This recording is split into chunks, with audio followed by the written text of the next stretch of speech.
રાજસ્થાનના મુખ્યમંત્રી ભજનલાલ શર્મા અને કેન્દ્રીય મંત્રી મનોહરલાલ ખટ્ટરે જયપુરમાં ઉર્જા વિભાગ અને શહેરી વિકાસ વિભાગની પ્રગતિ અંગે રાજ્ય સ્તરીય સમીક્ષા બેઠક યોજી. બેઠકમાં નવીનીકરણીય ઉર્જા પહેલો અને શહેરી આવાસ યોજનાઓ સહિતના ઇન્ફ્રાસ્ટ્રક્ચર પ્રોજેક્ટ્સને ઝડપી બનાવવા પર ધ્યાન કેન્દ્રિત કરવામાં આવ્યું.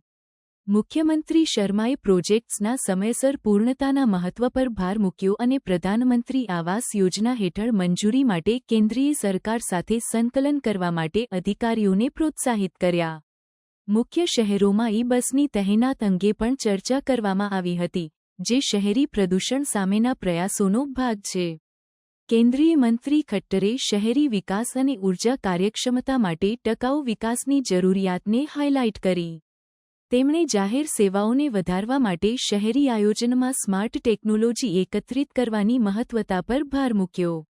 બેઠકમાં નવીનીકરણીય ઉર્જા પ્રોજેક્ટ્સના અમલમાં પડકારો અને તેને દૂર કરવા માટેની વ્યૂહરચનાઓ પર ચર્ચા કરવામાં આવી. બંને નેતાઓએ આ પહેલોની સફળતા સુનિશ્ચિત કરવા માટે સહકાર અભિગમની જરૂરિયાત પર સહમતિ વ્યક્ત કરી.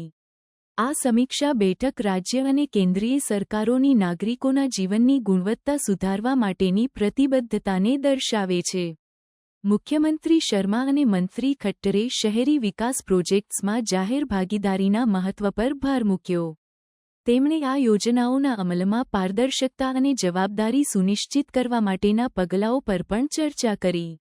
આ બેઠક રાજસ્થાનમાં શહેરી વિકાસ અને ઉર્જા કાર્યક્ષમતાના ભવિષ્ય અંગે ચર્ચાઓને વેગ આપે છે.